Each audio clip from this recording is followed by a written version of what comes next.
this is Kermit the Frog. Fascinating. I'm Captain Kirk. Magic is always there, As long as we keep looking for it. Engage. What does God need with a starship? Thank you, love you. Mwah. I protest. I am not a merry man. Places, please. And here we go. Down at Fraggle Rock. Welcome, Doozers, Gorgs, Trash Heaps, Corvalins, and Things, to episode 152 of the MuppeTrek Podcast. I'm Jarman. And I'm Steve. We're on a journey across the stars to compare and contrast the creative worlds of Jim Henson and Gene Roddenberry. And what started as reviews of The Muppet Show and Star Trek the original series has expanded into outer space. And this week we have Fraggle Rock episode, Uncle Matt Comes Home, and Star Trek The Next Generation episode, Evolution. Well, before we do that, Steve, you know what I want to do? I want to rock. There are all kinds of gems, jewels, and geodes in the world, many of which can be found in Fraggle Rock. And this week's edition is Carnelian.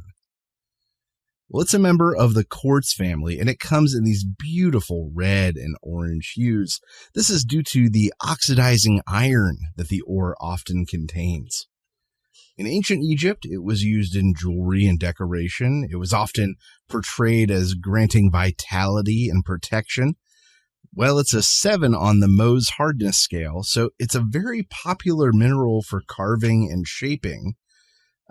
And while it doesn't have any industrial uses I could find, so it's just sold as a real pretty rock. It is That's pretty. its fate. It is very beautiful. So good job. That's Carnelian, and that rocks. I want to rock! They look like dates, actually. Yeah, it's kind of neat. I just want to take a big bite out of them. Oh, yeah. Well, what's going down on this week's episode of Fraggle Rock? Well, what's up, Doc? Doc thinks Sprocket might finally be onto something with those creatures behind the wall he told him about. After they hear a whoopee, he decides that he has to set sensors and traps to prove once and for all that those things exist. Sprocket waits patiently, but scientific research takes time. Doc gets the door for seemingly no one. Just looking around, can't find anyone.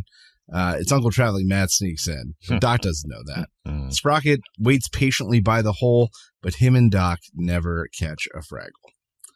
What's going down in Fraggle Rock? Gobo retrieves a very special Uncle Traveling Matt's postcard. Uncle Traveling Matt is coming home. Gobo dreams about all the things that they'll do together once he's back, even finding the legendary Crystal Caverns.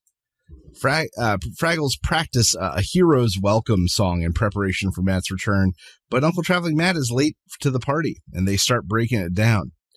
Meanwhile, Uncle Traveling Matt sneaks through the silly creature's house, messes with Sprocket, and heads to the rock where they are tearing down his party. Uncle Traveling Matt climbs into his old bed, weary from all the time on the road, looking for a long rest, leaving Gobo to wonder if he'll actually help him find the Crystal Cavern. The next day, Gobo finally musters up the courage to ask. Uncle Traveling Matt says yes, he will lead an expedition to the Crystal Cavern, but Gobo is sad because he wanted it to do it together. But Uncle Traveling Matt has other thoughts as he takes out. They sing a jaunty tune, Follow Me, which is an all-time classic, but it is cut short by Uncle Traveling Matt chiding Gobo. That's my song. Ooh. Wembley joins them eventually, but that's when Uncle Traveling Matt decides that he is going to follow the, what the hell they call them? The rock. Oh, yeah, the gobblers. Clingers. Rock clingers. Because he says they'll lead him to the Crystal Cavern. Gobo and Wembley take off following Gobo's map instead, but they end up being beaten to the next checkpoint by Uncle Traveling Matt, who followed a rock clinger. Wembley decides he's going to follow Uncle Traveling Matt instead of Gobo. Well, this puts Gobo and Uncle Traveling Matt further at odds. Uncle Traveling Matt accuses Gobo of being disrespectful. They take a break, and Uncle Traveling Matt tells a tale from outer space in which he encountered silly creatures with these white things on their legs that they got from going downhill. Uncle Traveling Matt gives it a try, injuring himself along the way and gaining one of the white things himself. This was, of course, a cast. Uncle Traveling Matt and Gobo continue to argue with Matt threatening to spank Gobo at one point. Did you not? Gobo and Wembley take off again. Wembley find themselves sort of surrounded by rock clingers. And that is when they realize that they found the crystal cave, the crystal cavern. Uncle Traveling Matt stumbles in, and him and Gobo fight over who discovered it. And Wembley points out that he is the one that discovered it, and neither of them discovered it. They both agree that maybe it was for the best. They return to the rock where the party is going on, but Uncle Traveling Matt has an announcement. He is going back to outer space.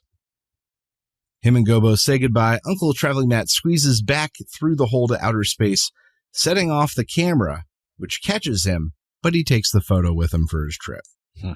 And that's what's going down in Fraggle Rock. German, what did you think of this week's episode of Fraggle Rock? Uncle Matt Comes Home. Yeah, I actually really liked it because I think it was unlike a lot of other episodes where there was kind of just one through storyline, and it traveled very well. It would just seem like a good pacing. We didn't get any Gorgs, Doozers, or Trash Heap this episode, but at the same time, I didn't miss them too much because it was a very continuous story that went very quickly and was written well. There's no fluff moments, it felt like. And the songs were decent. Like you said, that was a classic song they kind of did part of there. I like how it showed Gobo trying to become of his own as a person and stand up for himself when he was like, hey, I'm accomplishing my own stuff now. I'm my own adventurer. I'm an explorer too. Yeah. And also I didn't mind that because he also eventually gave Wembley credit for discovering at the very end. Yeah. He didn't want to at first, but he did eventually give Wembley credit, which was nice. And Wembley stood up for himself. He's like, hey, I discovered this crap. You jerked. You didn't do shit. So I was proud of Wembley. It might not like him to do that. Some great lines, especially in the very beginning, when he gets the postcard from Traveling Matt saying he's coming home. Gobo's like, what's the one thing you'd really want most in the world right now? And Wembley's like, a second shirt? It's like he only has that one shirt he wears all the time. They all only have one article of clothing. They're like house elves from the Harry Potter universe. You can't get them a piece of clothing or they get free. And then Boober's response to Uncle Matt coming home was, oh my God, he's been traveling so long. I bet he has a bunch of laundry to do. I was like, oh God, that's the one thing he's looking forward to. So I think it was just really good moments there. I don't know. What did you think, Steve? I really enjoyed it. To get to see this character who's been remote for so long actually interact with another Fraggle. Yeah. It was kind of nice. I did like that they kind of painted Uncle Traveling Matt as not all he's cracked up to be. It wasn't just about Gobo rebelling. It was because Uncle Traveling Matt didn't know how to get along with not Kid Gobo. I think that was really the thing. And so I agree with your point of Gobo kind of sticking up for himself and his own accomplishments. Yeah. I thought that them arguing felt kind of clumsy at times from a dialogue perspective. And there were points where it escalated really high and then kind of died down in an unsatisfying way. I can see that. But there were multiple abrupt moments where I was like, but when he tells him to stop singing the song because that's his song, I was like, holy crap. Jeez. That might be the most intense Fraggle moment we have seen on the show so far. And with Uncle Traveling Matt, no less. With Uncle Traveling Matt, too. So I agree. Some really high highs, some low lows. Some of the dialogue kind of stuff, which is a little clunky to me. And I wish that we could have gotten just a little bit of Trash Heap, just a little bit of Doozer, just a little bit of anything else. Especially when they had an opportunity to there. Add some levity. Yeah, when they had all the decorations for him and he was knocking over this big trellis thing they made for him. And that trellis could have been made by the Doozers, but it was made out of twigs. I was like, why didn't the Doozers make that? That would have made more sense. Yeah, so there was none. They could have done it. Or even going to the Trash Heap for advice about the Crystal what Caverns. They should do to fix a relationship, the Crystal Caverns, whatever. Yeah, that's true. I just wish there was one more thing in it. But I agree, it was a very concentrated episode in that regard. Right.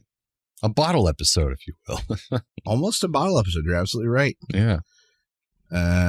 Well, what the hell were those silly creatures up to this week? Well, Uncle Traveling Matt was viewing skiing and people breaking their limbs. And so this week I'm talking about casts. Casts are found back as far as ancient Egypt with cloth that they would dip in heavy resins or sometimes wax and then wrap around broken appendages. In ancient Rome and Greece, thick canvas bandages were set with wet clay. And people would have to leave their arms and legs out in the sun to harden over long periods of time.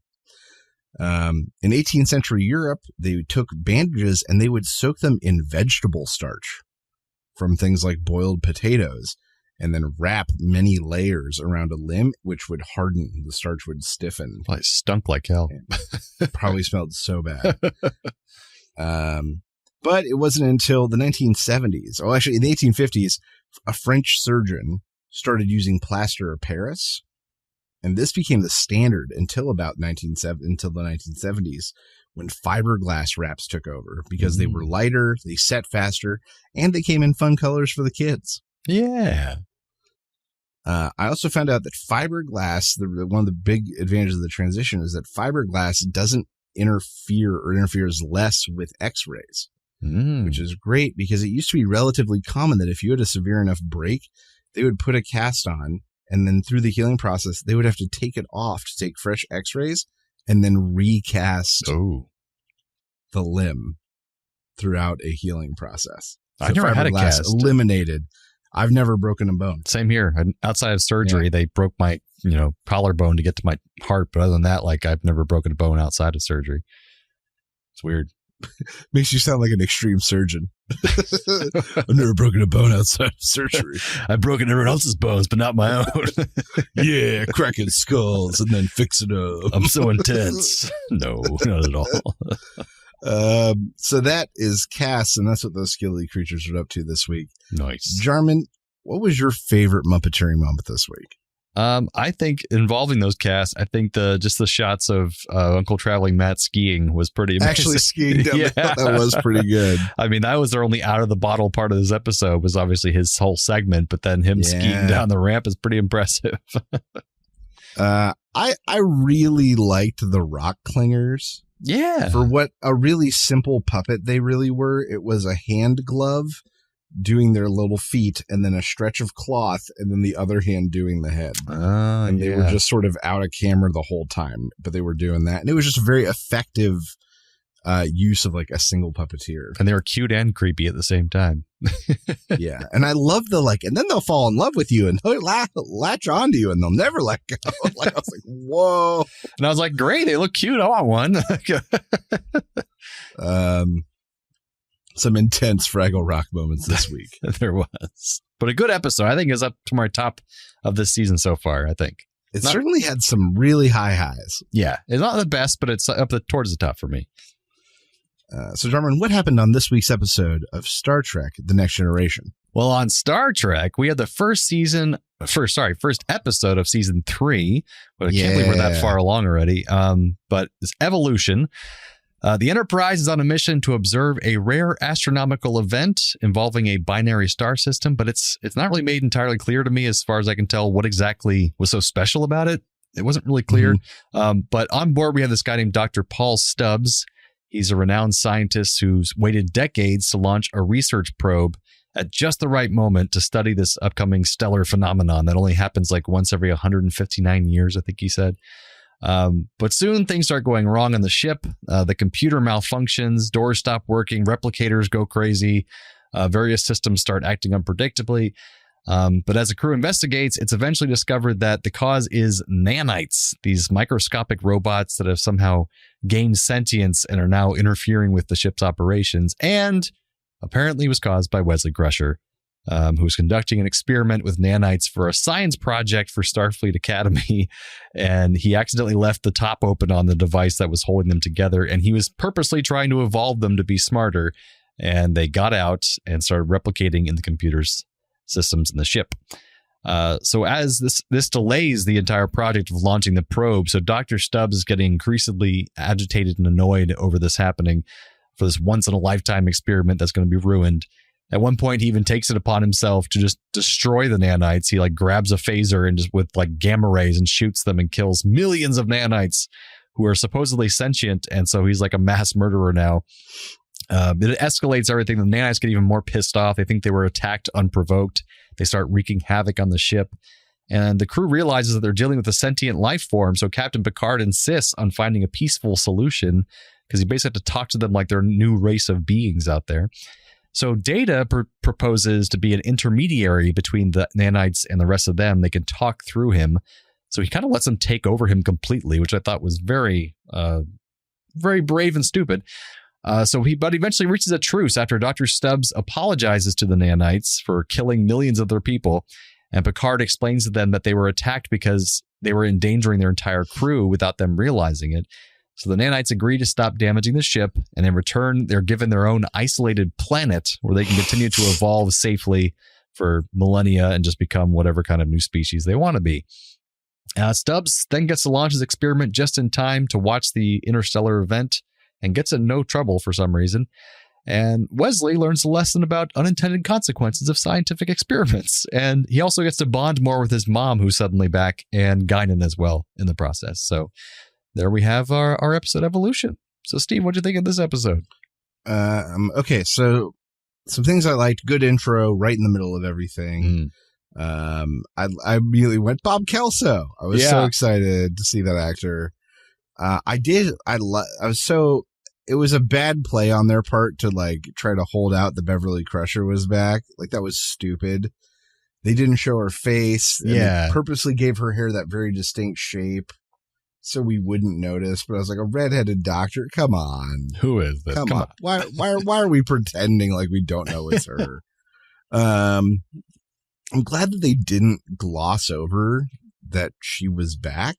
I really loved that they didn't gloss over the fact that she was gone. They took this episode to talk about it, and I was very impressed by that. The consequences, the consequences. Because when she was gone, they kind of wrote her off, and we did get one or two like Wesley missing his mom kind of moments or episodes, but it wasn't a ton. It was nice to see this developed.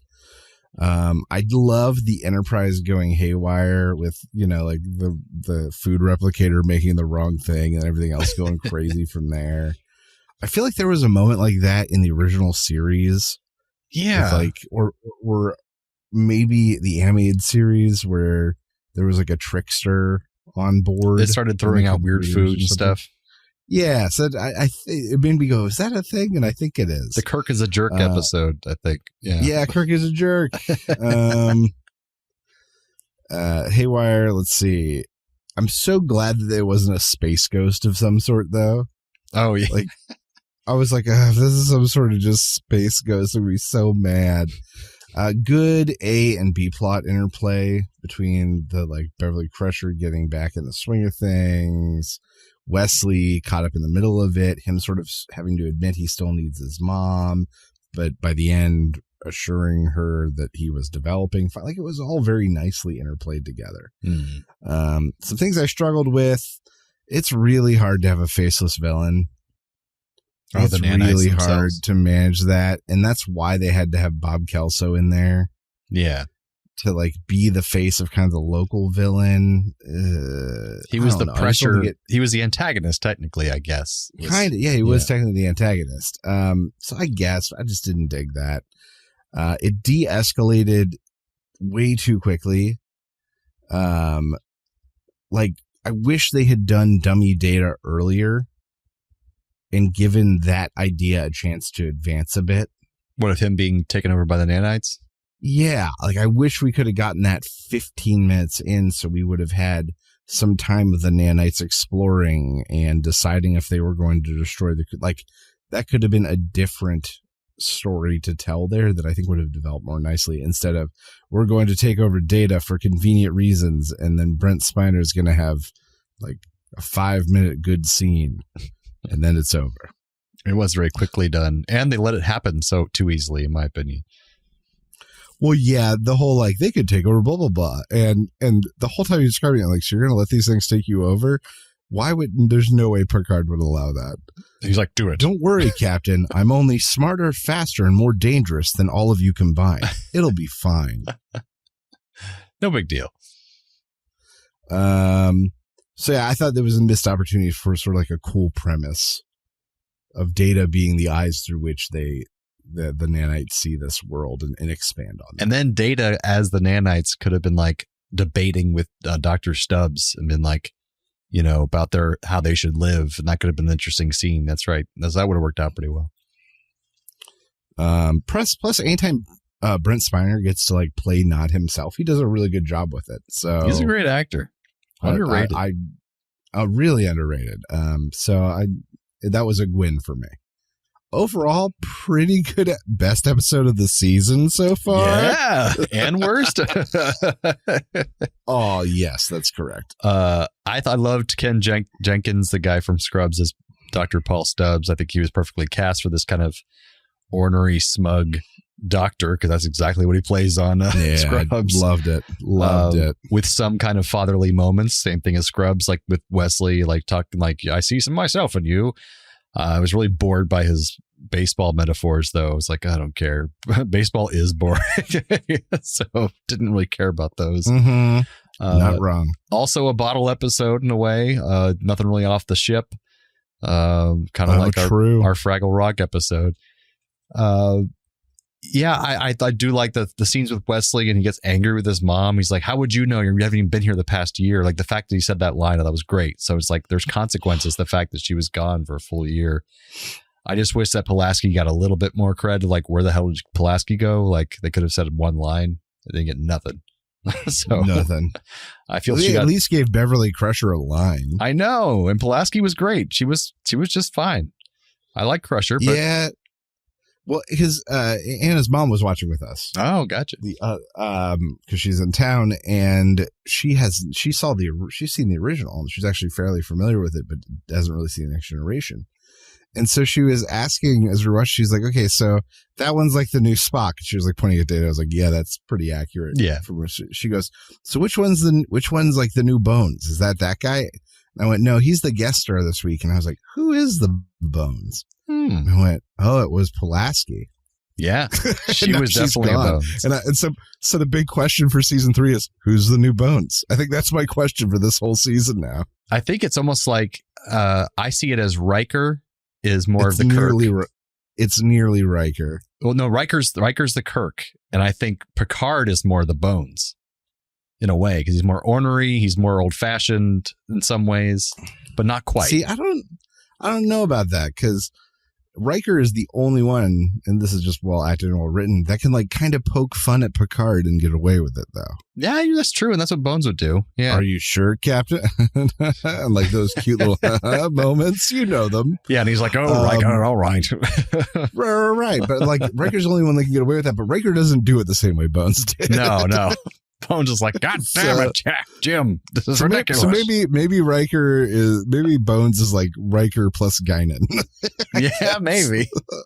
The thing is, none of them are as ornery as he was. They're all like too friendly about it, you know? Like, yeah. Whereas Pulaski was the ornery doctor. She was like, I'm not taking your bullshit. And there were multiple episodes where she was like the foil or the other side. Yeah. Against Picard. Like humanitarian things and calling data and that stuff. That was definitely a Spock type relationship there. But let's do some Trek facts here. So, this is the first episode where Chief Engineer Geordi LaForge has been promoted to the rank of Lieutenant Commander because they're pips. You can see it on their uniforms. In addition, Worf, for some reason, has also been promoted to full lieutenant from his previous rank of lieutenant junior grade. And no explanations given. So I like to think that Shades of Grey was just so bad that they asked for promotions for their characters because that episode was just terrible. Fair. Yeah. That's the debut of the two-piece uniform design, which we talked about last episode, was the last episode with just the one-piece kind of unitard they were wearing. Now it's like a jumpsuit or two-piece thing where they have to pull down the top all the time. But the entire cast apparently vastly prefer the two-piece design now over the previous ones. They found the new costumes to be much more comfortable and, more important to them, easier to deal with when going to the bathroom because they could take just their pants down and not remove an entire jumpsuit. Several cast members found the old uniforms so tight and constrictive, there was legitimate concern that the old uniforms would cause permanent bone and joint damage over time due to how they were forced to walk and sit while wearing them. So now they're more loosey-goosey now. They can actually move around. Data mentions that there hasn't been a systems-wide technological failure on a starship in 79 years, and this is in reference to the system-wide technological failure that occurred on the Enterprise A in the beginning of Star Trek V, The Final Frontier, in 1989, which took place in 2287. At one point in the episode, there's 3 teens who approach Wesley kind of towards the beginning, and you can tell they're wearing like some kind of futuristic sports uniform, and they're probably playing like Parisi Squares or some weird game from the future. And they're like, hey, you should come along and play with us. I think it's where he says like, oh, I'm studying. I can't. I'm too busy. One of the kids is Scott Grimes. Scott Grimes, baby. Yeah, he's an actor was later on in the Orville playing Lieutenant Gordon Malloy. He's a teenager in this episode, which I didn't know until I watched this. That's pretty cool. And he is an incredible singer. Oh, yeah, he is. And he's great in the Orville. He's hilarious. Well, the first season. Great in the Orville, but man, he's got the voice of an angel. In the second and third season, they just stopped being a comedy, so it was weird. There's a really surreal video of him singing Man in the Mirror on stage with like Russell Crowe and a bunch of other A-list celebrities at some sort of movie debut. Yeah, he was in that Robin Hood movie that Russell Crowe did not crazy long ago. He was one of the merry men. I didn't know that. So it's a really surreal video. You should look it up. Yeah, because I knew that what's his face who you just said, Robin Hood, what's his face? Russell Crowe. Russell Crowe has his own like band, which I think of like a dad band almost. But yeah, that makes sense. Though they speak with familiarity, Dr. Crusher and Guinan had never shared a scene together previously until this episode, as Crusher left the Enterprise after season 1 and Guinan did not arrive until season 2. So I didn't even realize that while watching that scene in 10 Forward that was the first time they've ever spoken to each other on screen. So that's pretty cool. But Steve, I guess they did kind of trade off. I guess I didn't realize that. Yeah, I didn't realize that either. They as cast members, traded spots almost. Because from now on, they're going to be together all the time. But that's the first time they'd actually been on screen together, which was weird. But what are our Trek connections this time, Steve? Well, Ken Jenkins opened up an entire just world of possibility because he's been in so many different things. Well, of course, he played Dr. Bob Kelso on Scrubs. And of course, It's a Very Merry Muppet Christmas Movie, Piggy fails to launch her television career when she appears as a dead body on an episode of Scrubs, but she refuses to die. I forgot about that. And then Ken Jenkins played the judge in the movie I Am Sam, where Michelle Pfeiffer played the main lawyer character. And of course, she was a guest on the very first episode of Muppets Tonight, which we'll watch at some point. Several years from now. Yes, it's a 2 Trek connects. And they connect so well because these are exactly the same episode, basically. Same. So both have a young man who has grown since their elder has left them behind.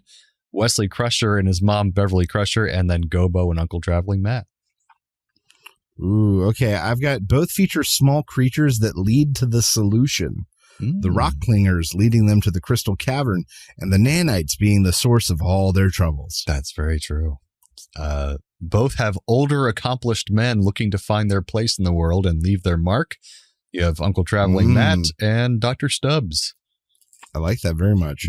My second one is kind of similar to your first one. Both feature homecomings. Uncle Traveling Matt coming back to Fraggle Rock and Beverly Crusher coming back to the Enterprise. That's very true. These are very similar episodes. Yes. Almost the same. Almost the same. Oh, God. Transporter malfunction. What's that noise? Transporter malfunction. Oh, it's that time of the episode where we take one character from one episode and then transport it to the other. What you got for us, Steve? Let's see. Trek to Muppets, I'm going to bring over Wesley Crusher to replace Gobo. Following Uncle Traveling Matt around, like a lost puppy, doing everything in his power to make his vision happen because he's so afraid Uncle Traveling Matt's going to find out what he did. I can see it working very well. Trek to Rock, I'm bringing over Dr. Stubbs to replace Uncle Traveling Matt. I think the Crystal Caverns could be his white whale that he needs to find them to leave his mark on Fraggle history, and he's really obnoxious about it. I can see that totally happen. He could be Uncle Traveling Matt. You're absolutely right. Bring over doozers that weren't in this episode and have them replace the nanites. Yes. I would love to see doozers working around the ship and then learning to be helpful to one another and then evolving into some sort of super race of little tiny green people. I love that. I want to see the Doozers television show, just all about This is like them. the fifth time my swap has been doozers just inside the Starship Enterprise because I just want that. I want that to happen. My Rock to Trek, I'm bringing over Wembley to replace Data just because he would accidentally stumble into a way to diplomatically make friends with the nanites somehow and just be like, they just like him so much that I would love to see Wembley taken over by nanites. Yes, me too. That might just be me though. That just might be cute. That's what might be right there. It'd be adorable. It was one shirt. I want two shirts. No, not that silly.